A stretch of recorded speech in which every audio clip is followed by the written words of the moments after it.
안녕하세요, 여러분. 저는 아이를 하나 키우고 있고 철없는 남편을 데리고 살고 있는 40대 주부입니다. 저희 남편이 철이 없다고 설명을 드렸는데 아마 답답하심이 더 크실 수도 있을 것 같네요. 하지만 지금은 변화하려고 노력 중인 사람이니까 모쪼록 너무 답답해 마시길 바랍니다. 제가 들려드릴 이야기는 시댁에 관한 이야기인데요. 참 인터넷에 시댁에 관한 무수한 이야기들이 나돌아다니지만 어떻게 매번 이렇게 새로운 일들이 생길까요?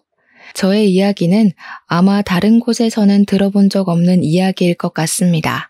제 이야기를 들으신 이후에는 속이 뻥 뚫리셨으면 좋겠습니다. 제가 나름 한성가라는 사람이라 당하고만 사는 사람은 아니거든요. 그래서 이곳에 자랑을 하고 싶은 마음도 있어서 찾아오게 되었습니다. 똑 부러진 저의 처신에 박수를 보내보면서 지금부터 제 이야기를 시작해보도록 하겠습니다. 가볍고 즐겁게 즐기면서 들어주시면 감사하겠습니다. 저는 꽤 고급진 레스토랑을 운영하고 있는 중입니다. 제 나이에 비하면 꽤 일찍 사업이 성공을 한 편인데 코스 요리를 위주로 하는 소위 말하는 파인다이닝 같은 곳이라고 생각하시면 이해하기가 쉬울 것 같습니다. 그리고 저에게는 남동생이 하나 있는데 우애가 꽤 좋은 편이고 동생이 호텔 주방에서 꽤 오랜 시간 일을 했었기 때문에 둘이서 차린 레스토랑입니다. 제 남동생은 대학을 가지 않고 특성화 고등학교를 졸업해서 고등학교 2학년 때부터 호텔 주방에서 일을 하기 시작했고요. 20살부터는 본격적으로 이 일을 했습니다. 딱 10년이라는 시간을 호텔 주방에서 일을 했고 30살이 되자마자 저와 같이 지금 운영 중인 레스토랑을 차리게 되었습니다. 투자금을 나눠서 차리긴 했는데 투자금의 70% 정도가 제 주머니에서 나오게 되었습니다. 그러니까 이 레스토랑의 실질적인 주인은 저라는 소리입니다. 저는 경영학과를 졸업하고 난 뒤에 투자회사에 들어가게 되었는데 그때 한창 오르락내리락하며 투자의 조짐이 보였던 것이 바로 코인이라는 것이었습니다. 몇 년 전에 코인이 몇 천만 원까지 올라가고 너도 나도 눈이 돌아서 투자했던 그때 말입니다. 저는 정확하게 이야기하긴 어렵지만 코인 자체를 아주 오래전에 알게 되었고 아주 푼돈일 때 이게 정말 말처럼 미래의 화폐가 될까 싶어서 조금 사뒀습니다. 그땐 그냥 호기심이 컸고 미래에 대한 걱정을 하고 있었던 철없던 학생 시절이었기에 큰 돈이 아닌 정말 작은 푼돈으로 사뒀었습니다. 몇 년의 세월이 흐르고 전혀 오르는 기세도 없고 해서 까먹고 있었는데 어느 날 코인이라는 게 대박이 터지게 된 것입니다. 살 때만 해도 돈이 될 거라는 생각을 못했고 수익이 난다고 해봐야 주식이랑 비슷하겠거니 끽해봐야 10% 정도 걸리겠구나 싶었거든요. 몇 년 전에 뉴스에서 코인이 억 단위를 돌파할 가능성이 있다는 걸 보고 번뜩 생각이 나서 찾아보니까 예전에 사둔 코인이 고스란히 있더라고요. 재미삼아서 몇 개 사둔 거라 억만장자까지는 되지 못했지만 레스토랑을 차릴 돈은 충분히 벌게 되었습니다. 제가 예상했던 수익이 아니었기 때문에 일단 뭘 할까 고민을 하다가 매일같이 쳇바퀴처럼 굴러가는 일상의 무료함을 느끼게 되었고 창업을 준비하게 되었습니다. 그때 1인 식당 같은 데 유행했을 때라 그렇게 꾸며볼까 했지만 아예 고급스러움을 강조한 레스토랑이 좋겠다는 생각을 하게 되었습니다. 호텔 주방에서 일을 잘하고 있던 동생을 몇 날 며칠 동안 꼬시니 동생도 결국에는 저에게 넘어오게 되었습니다. 동생은 호텔 주방에 사직서를 내고 저와 함께 일을 하기 시작하며 제 나이 32살에 시작한 이 레스토랑은 1년 만에 엄청난 홍보 효과를 누려 번창하게 되었습니다. SNS를 통한 홍보를 시작했는데 인플루언서라는 사람들을 끼고 장사를 하니 사람들의 호기심을 자극했는지 저절로 손님들이 찾아오더라고요. 이후에 방송에도 몇 번 장소를 제공하면서 저희 레스토랑은 예약 없이는 들어올 수 없는 곳이 되었습니다. 아무튼 저의 배경 설명이 꽤 장황하게 이루어졌는데 이런 사정을 남편은 하나도 모르고 있었습니다. 제가 레스토랑을 차리기 3년 전에 남편이랑 결혼을 했는데 이때는 투자 회사에서 일을 하고 있을 때였습니다. 같은 회사에 다니고 있던 남편과 저는 사내 연애를 1년 동안 하게 되었고 제 나이가 29살이 되었을 때 남편에게 프로포즈를 받고 결혼을 하게 되었습니다. 그런데 남편은 제가 코인 투자로 돈을 벌었다는 사실을 아예 모르고 있거든요. 사실 저도 까먹고 있었던 코인이기도 했고 굳이 결혼 전에 투자를 했던 건데 말하고 싶지 않았습니다. 솔직히 이기적이라고 말씀을 하셔도 할 말이 없는 부분이기는 하나 남편 모르게 다들 비상금 하나씩은 가지고 계시잖아요. 그래서 남편은 레스토랑이 제 것인 줄 모르고 있고 제 동생이 차린 레스토랑에 명의만 제 이름을 빌렸다고 알고 있습니다. 제가 출퇴근을 하는 것도 동생을 도와주기 위해서 아르바이트를 하고 있다고 생각을 하고 있었고요. 제가 이렇게 남편에게 꽁꽁 숨기게 된 계기는 저에게 아주 지독한 시어머니라는 사람이 존재하고 있기 때문이었습니다. 우리 시모는 제가 투자 회사에서 일을 할 때부터 저를 별로 마음에 들어하지 않았습니다. 저에게 매번 하던 말이 여자는 자고로 남편을 내조할 줄 알아야 하는 사람이다. 집에서 뜨끈한 밥 내오고 국이 식지 않도록 내내 끓여야 하는 존재라고 생각하시는 분이었습니다. 얼마나 지긋지긋한 시집살이가 시작되었을지 상상이 가시나요? 저는 정말 스트레스로 인해 탈모가 찾아와서 대머리가 되기 일보 직전이었습니다. 투자회사 특성상 24시간 신경을 써야 할 일이 많았는데 제 업무가 하필이면 해외 주식, 선물 옵션 쪽이라 남편이 일하는 국내 주식 부서 쪽과는 근무 시간 자체가 달랐습니다. 그러니까 저한테 시모는 매번 여자가 밤에 일을 하는 게 말이 되냐면서 누가 보면 어디 주점 같은 데서 일하는 줄 알겠다고 저에게 모욕을 주시곤 했습니다. 제가 일이 더 들쑥날쑥한 만큼 당연히 월급도 제가 조금 더 높았는데 근무 시간을 따지고 보면 당연히 제가 높을 수밖에 없었습니다. 그런데 시모는 그런 부분까지도 마음에 들지 않았던 것인지 저에게 그깟 푼돈 벌어서 뭐하냐고 저에게 내조가 우선이 되어야 한다고 말을 하더라고요. 그깟 푼돈이 본인 아들이 벌어오는 돈보다 많다는 사실을 알면서도 왜 그렇게 말씀을 하시는지 모르겠습니다. 그 뒤에는 저에게 퇴사를 해라. 퇴사를 하고 나면 그 자리에 우리 아들이 들어가게 손을 좀 써봐라 하시는 게 아니겠습니까? 우리 아들이 먼저 승진을 해야 하는데 왜 네가 먼저 승진을 하냐면서 저에게 화를 내기도 하셨고요. 당연히 제가 먼저 입사를 했는데 제가 먼저 승진이 되어야죠. 남자는 군대를 가기 때문에 취업이 늦어진다면서 이래서 남자는 손해라고 저에게 따지는데 국방부에 가서 따지시라고 했죠 뭐. 아무튼 일이 너무 힘들기도 했고 남편도 저에게 임신에 관한 이야기를 꺼낼 무렵 제가 레스토랑을 오픈하겠다고 마음을 먹게 되었습니다. 그래서 저는 7년을 다닌 회사를 퇴사하고 남동생이랑 레스토랑을 차리겠다는 이야기를 남편에게 선언하듯 했습니다. 당연히 남편은 퇴직이 무슨 소리냐고 저에게 절대로 안 된다며 반대를 했고 무슨 돈이 있어서 레스토랑을 차리겠다고 하냐고 철이 없다고 했습니다. 제가 퇴직금으로 수령할 돈이 5천만 원이 조금 안 되었는데 그 돈 다 쏟아부어도 가게는커녕 간판도 못 달 것이라고 저에게 현실을 바라보라고 하더라고요. 돈을 자기한테 맡겨라. 자기가 투자를 해서 불려주겠다고 하는데 투자로만 따지면 제가 실적은 더 좋았는데 무슨 소리인 건지. 저는 남편에게 제가 알아서 잘해볼 테니까 신경 쓰지 말아라. 나도 다 계획이 있다고 말을 했더니 씩씩거리면서 그럼 자기 퇴직금도 자기 마음대로 하겠다고 하더라고요.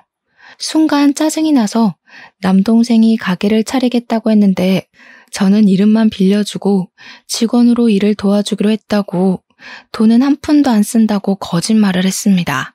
남편이 보는 앞에서 퇴직금으로 받은 돈을 모조리 장기적금으로 걸어버렸더니 그제야 남편이 웃으면서 진작 말을 하지 그랬어 하더라고요. 도대체 남편이 무슨 자격으로 제 돈을 가지고 이래라 저래라인 건지 모르겠지만 저도 남편의 퇴직금을 건드릴 생각이 없었거든요. 아무튼 코인 투자로 몇 억 벌었다는 사실을 말이라도 했으면 난리가 났을 것 같더라고요. 비밀로 하길 참 잘했죠 뭐. 그 이후에 레스토랑 준비하고 자리 잡고 저희 부부도 결혼한 지 4년 차에 접어들게 되었는데 한 가지 문제가 있었습니다. 바로 저희 부부 사이에 아이가 들어서질 않는다는 것이었습니다. 제 나이가 33살이라 저도 조바심이 나기 시작했거든요. 딱히 피임을 하는 것도 아닌데 아이 소식이 없어서 제가 스트레스를 받자 남동생이 오히려 저를 위로해 주더라고요. 다 때가 되면 찾아오는 거라더라. 조바심을 가지지 말라고요. 제가 남동생과 우애가 좋은 이유가 이런 데서 나오는 거죠. 레스토랑이 자리를 잡을 때까지 또 제가 고생을 엄청나게 하긴 했습니다. 쉽게 된 것처럼 설명했지만 속사정에 들어가면 밑도 끝도 없는 것이지 않겠습니까? 물론 초반에는 손님이 없어서 썩어가는 식재료에 돈이 아까워서 눈물을 흘리곤 했었습니다. 그런데 장사가 잘 된 이후에는 정말 예상치도 못했던 복병이 끼어들게 하는 바람에 다른 의미로 눈물을 삼키게 되었습니다. 남편에게는 정말 이름도 말하기 싫은 치가 떨리는 4살이 어린 여동생이 하나 있었습니다. 그러니까 저한테는 신우가 되는 사람입니다. 그런데 우리 신우가 참 개뿔도 가진 게 없으면서 허세란 허세는 어마어마한 계집애가 아니겠습니까? 백화점 명품관에서 일을 하고 있었는데 본인이 명품이라고 착각을 하는 부류의 사람이었습니다. 제가 결혼을 하고 나서 얼마 안 된 시점에 명품백을 들고 시댁에 간 적이 있었는데 가방을 쓱 보더니 저에게 뾰족한 말투로 이야기를 하더라고요. 언니, 돈 많이 벌어요? 와, 이거 신상백인데? 몇 개월 할부로 긁은 거예요? 직장인이 사기 부담스러울 텐데. 그러니까 시모가 불을 켜고 달려들면서 저거 비싼 거냐고 얼마짜리길래 네 입에서 그런 이야기가 나오냐면서 꼬치꼬치 캐묻는 거예요. 신우가 뭔가 잘 걸렸다 하는 얼굴로 시모한테 저 가방 600만 원짜리 가방이라면서 신상백이라며 저를 보면서 이야기를 하더라고요. 그러니 시모가 완전히 개거품을 물고는 지금 우리 아들 돈으로 그런 사치를 하고 있냐고 내조를 하랬더니 쓸데없는 데에 돈을 쓴다고 화를 내시더라고요. 저도 이런 일로 실랑이를 벌이는 게 싫었고 2번 다시 일어나지 말라는 법은 없으니까 한 번에 확실하게 말을 하는 게 좋겠다 싶었습니다. 이거 제가 번 돈으로 산 거예요. 상여금 들어와서 하나 산 건데 제가 허락을 받고 가방을 사야 할 나이는 아니잖아요. 와, 언니, 상여금이라는 게 그렇게 많이 들어와요? 이럴 줄 알았으면 나도 오빠 따라서 투자회사에 취직할 걸 그랬다. 그 말에 목구멍 끝까지 돌대가리는 못 들어온다고 말을 하고 싶었지만 그러면 몇 안 남은 머리털까지 뽑힐 것 같아서 꾹 참았습니다. 그냥 신우가 금방 포기할 걸 알고 있었기에 지금이라도 늦지 않았으니 취업 준비 한번 해보라고 이야기를 했습니다. 근데 시모 눈에는 제 상여금이니 뭐니 그런 이야기가 하나도 귀에 들어오지 않았었나 봐요. 저한테만 난리를 치시더라고요. 그 돈이면 우리 가족이 3달은 먹고 살 수 있을 돈인데 어쩜 그렇게 개념 없이 돈을 막 쓸 수 있냐고 그러다가 집까지 다 말아먹겠다고 하시는 겁니다. 아니, 제가 여유 있어서 산 가방이고 매번 사는 것도 아니고 1년에 1개 살까 말까 한 가방인데 왜 뭐라고 하는지 이해가 가질 않더라니까요. 남편한테 사달라고 해서 겨우겨우 얻어낸 것도 아니고 내 돈으로 산 가방인데 말이죠. 그 다음부터는 그 가방은 얼마냐, 어디서 샀냐, 무슨 돈으로 샀냐 물어보면 그냥 아빠가 사주신 가방이에요 하고 넘어갔습니다. 레스토랑이 연신 장사가 잘 되고 방송에도 슬쩍슬쩍 나오기 시작하자 시모가 점점 더 불만을 표출하기 시작했습니다. 저한테 얼마 버냐고 대놓고 물어보시길래 저는 애 둘러서 벌만큼 번다고 이야기를 했습니다. 버는 금액 말하면 돈 내놓으라고 닥달하실 것 같았거든요. 그런데 레스토랑 특성상 주말이고 명절이고 없이 예약을 받아서 일을 하지 않겠습니까? 제가 명절 당일 딱 하루만 일을 쉬었는데 남편이 시댁 가봐야 시모가 잔소리만 하고 저랑 싸움이 꼭 나니까 자기도 시댁에 가기가 싫은 거죠. 은근히 제 핑계를 대면서 오전에만 시댁에 들렸다가 오후에는 친정에 가봐야 한다고 나와서 저희 집으로 갔거든요. 시모는 그게 너무나도 서운했고 탓할 곳이 필요했는데 제가 레스토랑을 차린 이후부터 명절 당일만 방문을 했으니 제 탓이라고 생각을 하신 겁니다. 저한테 네가 벌어봐야 얼마나 번다고 그렇게 소처럼 일을 하냐, 언제는 그만두라던 투자회사에 남아있지 그랬냐 하시는데 짜증이 났죠. 어머님이 제가 그만둬야 남편이 승진을 할 수 있는 거 아니냐고 하셨잖아요. 근데 우리 남편은 제가 그만두고도 여전히 대리네요. 여자가 집에 찰스닥 달라붙어서 내조를 잘해야 남편이 길을 펴고 승승장구하는 법인데 네가 레스토랑을 한답시고 매번 밖에서 정말 그만 좀 해. 엄마는 왜 그렇게 잔소리를 해? 우리도 오늘 하루 쉬는 거 그냥 푹 쉬고 싶었는데 명절이라고 방문한 거야. 아이고, 예전에 엄마 말이라면 껌뻑 죽던 우리 아들이 아휴, 마누라한테 얼마나 잡혀 살면 저렇게 팔불출이 됐을까. 제가 어이가 없어서 그냥 입 다물고 시모를 무시하기 시작했는데 계속 뒤통수에 대고 곡소리를 내시더라고요. 어릴 때는 엄마 품이라면 좋아서 안겨붙고 엄마만 사랑한다고 하더니 장가가고 나서 소용도 없다고 쓸모없는 놈이 됐다고 하시면서요. 어릴 때 엄마 품에 엉겨붙지 않은 아이가 어디 있나요? 다들 하나같이 엄마를 제일 사랑하지 않나요? 그런 와중에 신우가 저한테 와서는 언니네 가게 진짜 장사 잘 되는 것 같다고 예약을 하고 싶은데 예약이 안 된다고 구시렁거리더라고요. 그러면서 자기 친구들 앞에서 기 한번 살리고 싶은데 저희 가게에 와서 밥 한 번만 먹게 해주면 안 되냐고 막 조르는 게 아니겠습니까? 이 계집애가 진짜 여우인 게 둘이 있을 땐 이런 소리 한 번을 안 하다가 시모가 저를 지켜보고 있으니까 그런 소리를 하더라고요.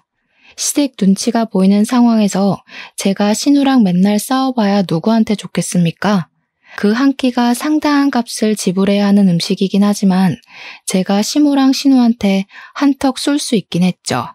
시모한테 그러면 시모랑 나를 잡고 한번 방문해서 밥 먹고 가라고 했더니 신우가 엄청나게 좋아하더라고요. 그러더니 며칠 뒤에 갑자기 오늘 갈게요 하고 문자 하나만 딱 보내놓은 게 아니겠습니까? 미리 연락을 해줘야 저희도 준비를 할 텐데 말이죠. 신우는 오늘밖에 시간이 안 돼서 그렇다면서 이해를 좀 해달라고 하더라고요. 그리고 시간에 맞춰서 방문을 했는데 제가 분명 시무랑 함께 오라고 말을 했었잖아요. 근데 제 친구들 3명을 끌고 떡하니 나타난 거예요. 허세 가득한 말투로 제일 좋은 걸로 4인분 달라고 하는데 한 대 쥐어받고 싶었습니다. 남동생한테 미안하긴 했지만 우리 신우가 친구를 끌고 왔으니까 잘 좀 신경 써서 요리해달라고 부탁을 했더니 남동생이 솜씨를 제대로 발휘했더라고요. 코스 요리에 포함되지 않은 디저트까지 내어주면서 우리 누나 잘 예쁨 받을 수 있게 잘 부탁드린다고 인사까지 하고 온 겁니다. 친구들은 너네 세연이 너무 멋있다 하면서 축켜 세워주니까 신우 어깨에 뽕이 가득 차올라서 생전하지도 않던 고맙다는 인사까지 저한테 하고 사라지더라고요. 이렇게 간단하게 신우의 마음을 사로잡을 수 있는 거였다면 진즉에 이런 걸 하고 말았는데 다음날 시무에게서 예상치 못한 연락이 왔습니다. 자기도 친구들이랑 제 레스토랑에 방문을 할 테니 어제 신우가 먹은 코스 요리 그대로 준비를 좀 해달라고요. 어이가 없었지만 이왕 봉사하기로 마음을 먹었으니까 몰아서 해준다는 느낌으로 동생에게 다시 한번 부탁을 했습니다. 이번에도 동생은 무척이나 신경을 써서 어르신들이 쉽게 먹을 수 있는 디저트까지 준비를 해서 코스 요리를 채워주었습니다.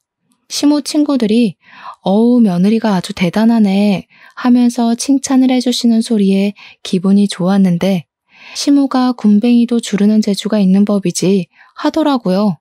그러면서 워낙 자기 아들이 돈을 잘 버니까 며느리가 이런 데서 일을 안 했으면 하는 게 솔직한 자기 심정이라고 하면서 은근히 저를 깎아내렸습니다. 여기서 백날 일해봐야 뭐해? 몸만 힘들지. 우리 아들이 벌어오는 돈의 반도 못 벌 텐데 고생만 하고. 차라리 집에서 내조하는 게 낫지 않겠어? 어때? 다들 그렇게 생각하지? 나만큼 며느리 생각하는 시어머니도 없다니까? 그런 말을 듣고 누가 좋아하겠습니까? 어이가 없네 하고 마는 거죠. 식사 맛있게 하셨냐고 어색하게 인사를 드리니까 시모 친구들이 나중에 우리 오면 잘해줘 하면서 잘 먹었다고 기분 좋게 말씀을 해주셨습니다. 그 뒤로 시모가 저에게 자기 친구가 간다고 하니까 잘해줘라. 지난번에 먹은 디저트가 맛있던데 따로 포장을 좀 해줘라 하는 명령을 하시더라고요. 이번에는 우리 교회 권사님이 방문을 하신다는데 그분은 따뜻한 차만 드시니까 대추차를 준비해라 하면서 말이죠. 사촌이 식당에 가보고 싶다고 했다면서 할인을 해달라고 당당하게 말씀을 하시는데 부탁도 아니고 명령조로 이야기를 하면 누가 기분 좋게 네 하고 대답을 하겠습니까? 처음 몇 번은 시모가 해달라는 대로 들어주다가 밑도 끝도 없이 요구를 하니까 예약 자리 없어요, 안 돼요 하고 거절을 하기 시작했습니다. 계속된 거절에 시모도 기분이 나빴는지 저한테 고작 그거 운영한다고 지금 유세를 떠는 거니 시모가 웃음니 하는 막말을 하시더라고요. 제가 대놓고 거절을 하기 시작하니까 시모도 점점 부탁하는 일이 뜸해졌는데 어느 날 신우가 결혼을 하겠다면서 폭탄 선언을 했습니다. 신우도 30이 넘었으니까 언젠간 시집을 가겠지 하긴 했지만 이렇게 갑작스러울지는 몰랐죠. 근데 신우가 글쎄 저한테 우리 가게에서 브라이덜 샤워인지 뭔지를 하겠다면서 장소를 빌려달라고 하는 게 아니겠습니까? 저한테 룸을 빌리고 싶다고 하길래 제가 몇 명이나 오는 거냐고 물어봤더니 총 7명이 사용을 할 거라고 하더라고요. 저희 가게에 딱 하나 룸이 있는데 이벤트를 원하는 손님들을 위해서 대관을 해드리고 있었거든요. 신우가 말한 날짜를 보니까 예약이 딱 없는 날짜길래 알겠다고 하고 룸 빌리는데 기본으로 들어가는 비용이 30만 원이라고 설명을 했습니다. 룸 대여값은 30만 원이고요. 1인당 코스 요리는 24만 원인데 20만 원에 해드릴게요. 서비스로 룸 꾸미는 비용은 제가 해드릴게요. 총 170만 원 보내주세요. 그랬더니 신우가 버럭 저에게 화를 내는 게 아니겠습니까? 언니, 지금 나한테 돈을 받으려고 그런 소리를 하는 거야? 아, 내가 그동안 언니를 너무 풀어줬지? 신우 무서운 게 뭔지 보여줘? 내가 결혼까지 하는데 선물을 쥐어줘도 모자랄 판에 지금 나한테 룸 비용에 음식값까지 받겠다고? 그것도 무려 170만 원이나? 내가 돈이 어디 있어서 그 돈을 내고 빌려. 그럴 거였으면 언니네 가게 안 가고 다른 데로 가지. 그냥 해줘. 지난번에도 공짜로 밥 먹게 해줘놓고 왜 그래? 그래도 양심은 있으니까 룸 빌리는 비용 30만 원은 낼게. 구구절절 돈 없다는 소리를 뭘 그렇게 열심히 화를 내면서 말을 하는지 세상에 공짜가 어디 있나요? 그리고 호의도 제가 해주고 싶어서 해줘야 호의죠. 저는 뭐 땅을 파서 장사하는 사람이냐고 공짜로는 안 된다고 그 가게 내 가게 아니라 동생 가게라고 이야기를 했더니 신우가 한풀 죽긴 하더라고요. 그래도 170만 원 내고 브라이덜 샤워를 할 수는 없었는지 제 동생한테 잘 좀 이야기를 해달라고 사돈 처녀가 결혼하는데 그 정도 인심을 쓸 수 있지 않겠니요? 제가 너무 피곤해서 동생한테 물어보긴 하겠지만 아마도 동생도 거절할 것 같다고 그렇게 쉽게 턱턱 해드릴 수 있는 게 아니라고 했습니다. 혹시 모르니까 꼭 다른 가게도 알아보시라고 이야기를 하고 집으로 왔는데 신우가 남편에게도 말을 해서 졸랐나 보더라고요. 남편이 어색하게 왔어? 할 말이 있는데 하길래 느낌이 딱 와서 남편의 입을 확 막아버렸습니다. 그게 여보? 아, 말하지 마. 신우가 나한테 무리한 거 요구하는 거 맞고 내가 그거 해줄 의무도 당연히 없는 거 알지? 나는 뭐 땅 파서 장사해? 나 월급 얼마 안 된다고 무시하는 것도 기분이 나쁜데 내가 왜 공짜로 신우 브라이덜 샤워인지 뭔지를 해줘야 하는 거야. 평소에 신우가 나한테 어떻게 했는지 당신도 알고 있지? 나 절대로 그 부탁 못 들어주니까 그런 줄 알아. 비용이 무려 170만 원이야, 170만 원. 170만 원이라는 소리에 남편도 기가 확 죽었는지 바로 신우한테 전화해서는 안 되겠다고 이야기를 하더라고요. 모질이처럼 쩔쩔매면서 이야기를 하는데 얼마나 철이 없고 바보 같아 보이든지 하고 싶은 말은 많았지만 하지 않았습니다. 결국 신우도 조르고 조르다가 남편이 안 될 것 같다고만 이야기를 하자 언성이 높아지기 시작했고 둘이 싸움을 하더라고요. 서로 네가 잘났니 내가 잘났니 하는데 유치해 죽겠고 결국에 신우는 그럭저럭한 호텔을 빌려서 브라이덜 샤워를 했더라고요. 그리고 신우가 결혼을 했고 그 이후에는 조용했습니다. 제가 명절 이외에는 시댁에 방문을 하지 않았고 일이 바쁘다는 핑계를 댔거든요. 남편은 자기 일이 조금 수월해지고 저도 안정을 찾게 되자 슬슬 아이를 가지자고 해서 준비를 하게 되었는데 3개월 만에 임신을 하게 되어서 경사가 났다고 난리가 났습니다. 동생은 저에게 이제 임신도 했으니까 일은 본인에게 맡겨두고 설렁설렁 하라고 배려를 해주었습니다. 장사가 워낙 잘 되어가니까 직원을 더 뽑으면 된다고 걱정하지 말라고 하더라고요. 어차피 가게의 제일 큰 투자자는 저였고 제가 굳이 가게에 나가지 않아도 월급은 들어오게 되어 있었으니까요. 남편에게는 동생이 육아휴직을 주기로 했다는 핑계를 대면서 가게에 나가지 않고 버티고 있었습니다. 제가 임신 7개월이 되었을 때 임신을 하면서 살이 많이 찌기도 했고 체질이 잘 붙는 체질이라 그런지 온몸이 퉁퉁 부어서 너무 힘든 하루하루를 보내고 있었습니다. 살이 급격하게 찌니까 허리도 너무 아프고 기침을 할 때마다 갈비뼈가 부서지는 느낌이 나서 정말 힘들어 죽는 줄 알았습니다. 그런데 신우가 갑자기 저희 집에 찾아온 게 아니겠습니까? 그것도 무려 캐리어를 들고 말입니다. 집에 있다가 신우가 문 좀 열어보라고 연락을 해서 문을 열었더니 떡하니 현관문 앞에 서 있더라고요. 그리곤 지집처럼 저희 집에 들어오더라고요.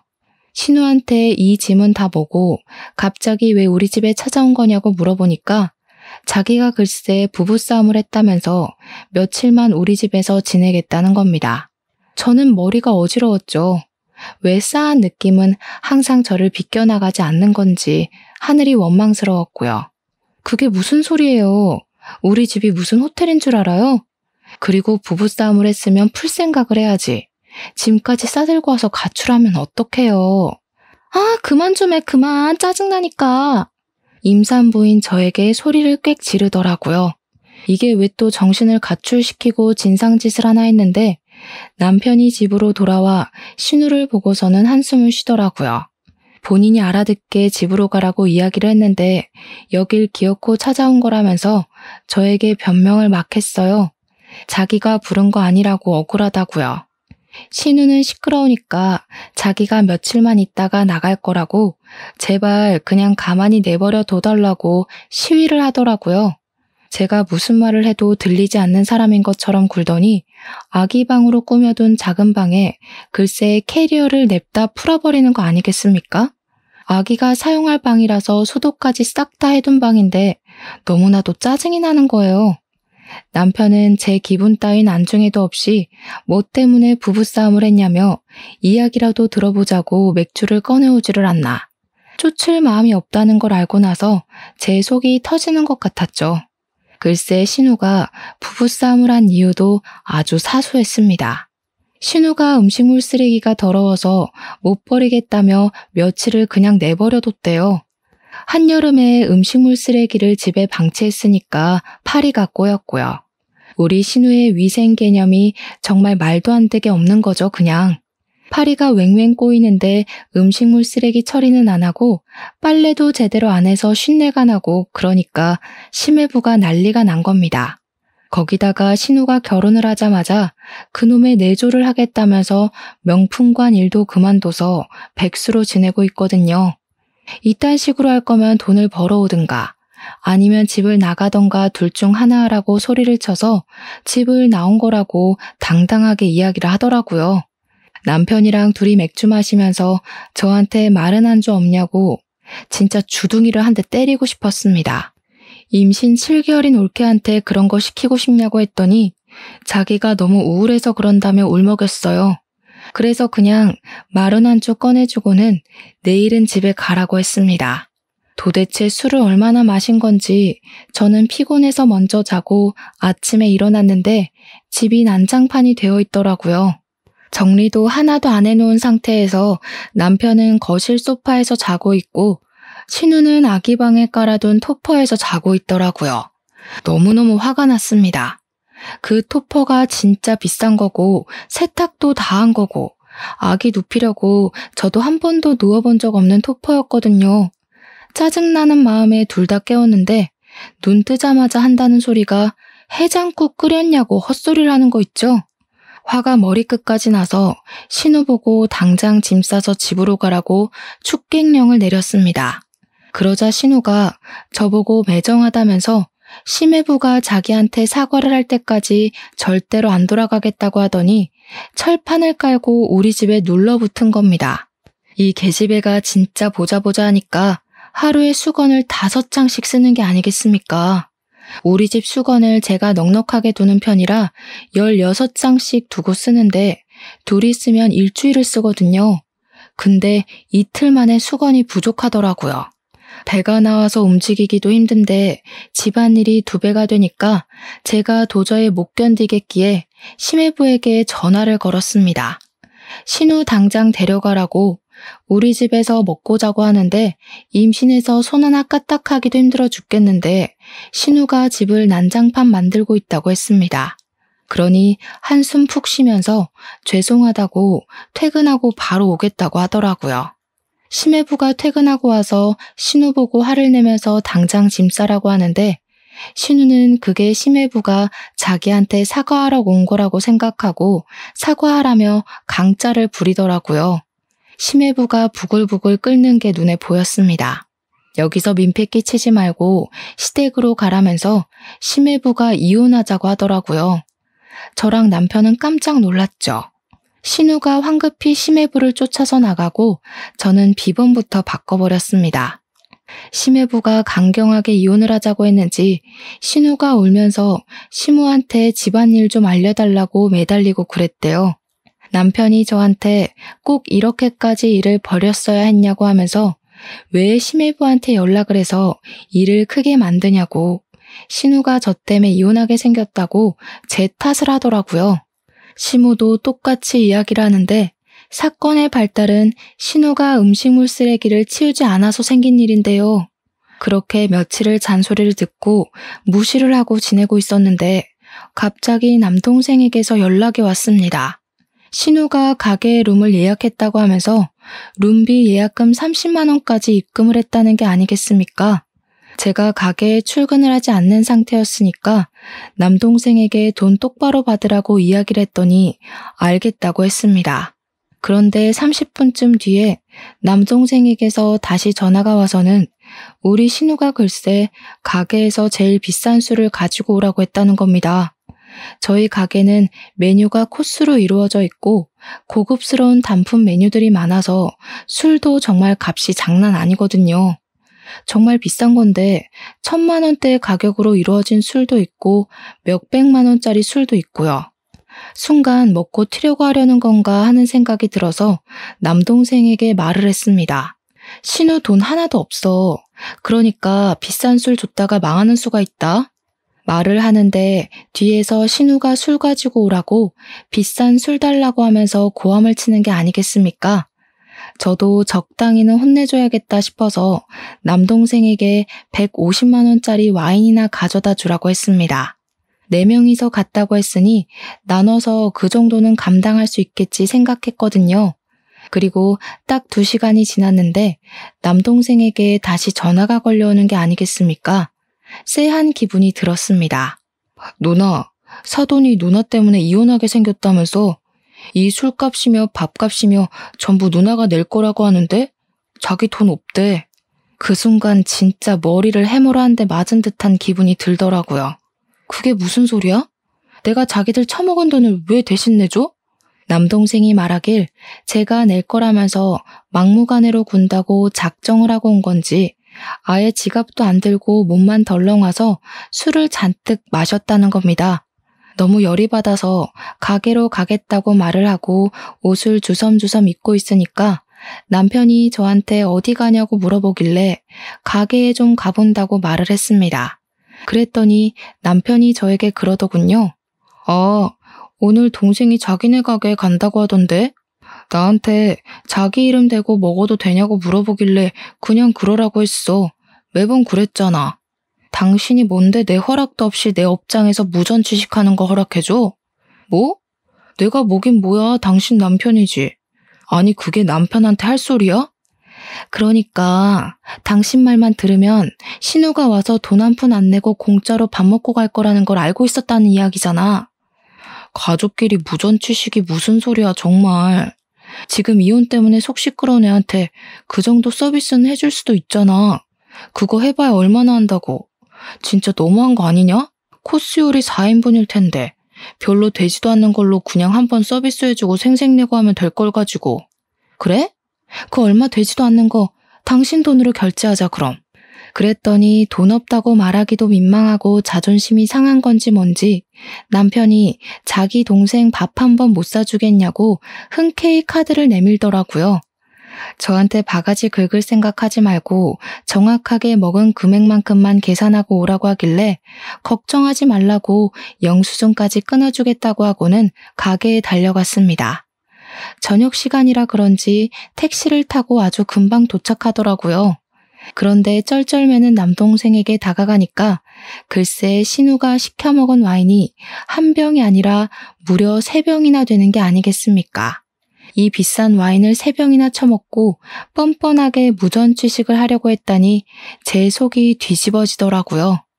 무슨 2시간 만에 술을 이렇게나 마신 건지. 신우는 얼굴이 새빨갛게 변해서는 저도 못 알아보고 널브러져 있었고요. 신우 친구들도 별반 다르지 않은 모습이었습니다. 룸에서 이런 추태를 벌였기에 망정이지 홀에 있었으면 블랙리스트에 올라가고도 남을 모습이었습니다. 신우가 잠깐 정신을 차린 건지 저를 보면서 우리 언니 왔다며 언니가 쏴, 언니 때문에 나 이혼해 하면서 큰 소리를 내는 게 아니겠습니까? 제 동생이 보다 못해서 경찰을 부를까? 하고 물어보는데 됐다고 하고는 얼마 나온 거냐고 물어보았습니다.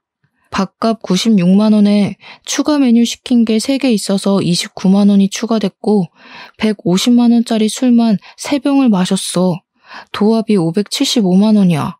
근데 누나, 진짜 누나 카드로 내게? 그냥 우리 이거 로스 시키자. 제가 동생에게 남편 카드를 쥐어주고 가서 계산하고 오라고 했더니 남동생이 씩씩거리면서 억울하지도 않냐고 그냥 경찰 부르자고 하더라고요. 그래서 남동생에게 카드를 자세히 봐라. 서명이랑 이름 보면 딱 알지 않겠냐고 했더니 동생이 앞뒤로 돌려보고는 피식 웃더라고요. 저한테 부가세 10%는 별도로 긁겠다고 하길래 웃으면서 마음대로 하라고 했습니다. 착실하게 부가세까지 632만 5천 원이 긁힌 문자 메시지가 남편에게 바로 전송이 되었는지 긁자마자 전화가 걸려오더라고요. 저는 시댁의 뻔뻔한 작태에 그동안 이를 갈고 있었으니까 마음속에 담아둔 모든 것을 터뜨리기로 결심했습니다. 아무렇지 않게 전화를 받아서 왜? 하고 남편한테 말을 했더니 금액에 충격이라도 받은 것인지 남편이 무슨 밥값이 이러면서 말을 잊지 못하고 고함만 지르더라고요. 바가지를 긁지 말라고 했더니 무슨 명품백이라도 산 거냐고 어떻게 밥값이 이렇게 나올 수 있냐고 노발대발하는 게 아니겠습니까? 저는 남편이 울분을 다 터뜨릴 때까지 기다렸다가 차근차근 설명을 해주었습니다. 신우가 와서 코스 요리 4인분 96만 원어치를 먹었고 추가로 단품 요리를 3개 시켰는데 이게 29만 원이야. 그리고 무려 150만 원짜리 와인을 3병이나 드셨네? 남편이 씩씩거리다가 계산기를 두들기는지 저한테 합이 575만 원이지 않냐고 왜 600만 원이 넘는 금액이 긁힌 거냐고 하더라고요. 아마 150만 원짜리 술 3병 마셨다는 말에 지도 부들부들 떨고 있는 것 같았습니다. 고객님, 부가세는 별도입니다. 10% 붙이셔야죠. 저는 뭐 땅 파서 장사하나요? 어떻게 가족끼리 이런 식으로 등을 쳐먹을 수가 있어? 당장 집에 와서 이야기해. 카드도 전부 취소하고 한 끼 밥값에 600만 원이 넘는 게 이상하잖아. 먹은 건 당연히 계산을 제대로 하셔야죠. 저는 바가지 안 긁고 정확하게 계산했을 뿐인데요. 카드 취소하면 그쪽 여동생은 무전 취식으로 경찰서에 인계할까요? 그리고 전화를 끊어버리고 휴대폰 전화도 꺼버렸습니다. 집으로 들어가 봐야 싸움만 날 게 뻔하니까 그 시간에 죄송스럽게도 친정으로 도망을 쳤죠. 남동생이 저한테 진짜 상황이 답이 없다면서 이걸 어떻게 잘 풀어나가야 할지 감이 안 온다고 하더라고요. 저라고 별 수 있겠습니까? 2번 다시는 이런 상황이 오지 않게 부딪히는 수밖에 없죠. 호의를 권리인 줄 아는 것 같으니 나는 더 이상 저런 시댁과 함께 살 수 없어. 그 말고 함께 저는 친정에 눌러붙었고 시모가 저에게 주제도 모르고 화를 내더라고요. 언제까지 가정은 나 몰라라 하고 친정에 있을 거냐고, 우리 아들이 너 때문에 밥도 제대로 못 먹고 출퇴근을 한다고 소리치는데 솔직히 가소로웠습니다. 밥은 둘째치고 내가 어제는 빨래까지 해주러 너네 집에 갔다 왔다. 너 정말 이혼당하고 싶어서 그러니? 이제는 너까지 이혼시켜야 속이 시원하겠어? 쥐꼬리만큼 벌어서 앞으로 어떻게 살게? 홀몸도 아니고 애까지 있으면서 여자 혼자 아이 낳아 키우면서 사는 게 쉬운 줄 알지? 그거 어려운 일이야. 네네, 잘 알겠고요. 혼자서 한번 해보고 말해드릴게요. 어려운지 쉬운지. 그 인간 반품하겠습니다. 그리고 바로 이혼 소장을 남편에게 보내버렸더니 그제야 덜컥한 건지 바로 친정으로 달려와서 무릎부터 꿇고 빌더라고요. 자기가 미쳤었던 것 같다면서 2번 다시는 시댁 편을 들지 않겠다. 명절에도 시댁에 가지 말자. 시댁 일에 불편한 거 만들지 않겠다고 빌었습니다. 저희 부모님께도 각서라도 쓰겠다면서 이혼은 죽어도 안 된다고 제 마음 좀 돌려달라고 부탁을 하더라고요. 진짜 잘못했다고 신우고 심우고 얼굴도 안 보게 살게 해주겠다면서 집에도 못 오게 하고 잔소리도 못하게 하겠대요. 아이처럼 엉엉 울면서 자기가 다 잘못했다고 제발 이혼은 안 된다고 비는데 참 마음이 그렇더라고요. 남편이 짜증나긴 했지만 그래도 사랑하는 사람이었고 저도 아이를 혼자 낳아서 키운다는 게 무서웠거든요. 저희 부모님도 이쯤 하면 됐다고 용서해 주라고 했고요. 그래서 결국 부모님이 보는 앞에서 각서를 썼고 이혼 서류는 파기하기로 했습니다. 그 뒤로 저는 무사히 출산을 잘했고요. 신우고 심우고 전부 저랑은 연락을 하지 않고 지내고 있습니다. 남편을 통해서만 말을 전하는 정도? 해가 지날수록 나날이 크는 아이를 보고 싶어서 죽으려고 하는데 제가 사과를 안 받아주겠다고 못 박았거든요. 덕분에 저는 시댁 간섭 없어서 편하고 갑질하면서 사는 재미까지 보고 있습니다. 남편도 제 말이라면 죽는 신용까지 하고요. 앞으로도 이렇게 오래오래 재미나게 살고 싶은 마음뿐입니다. 여러분들도 저처럼 속 시원하게 복수 한번 해주시고 을이 아닌 갑으로 사셨으면 좋겠습니다. 지금까지 제 속 시원한 이야기 들어주셔서 정말로 감사합니다.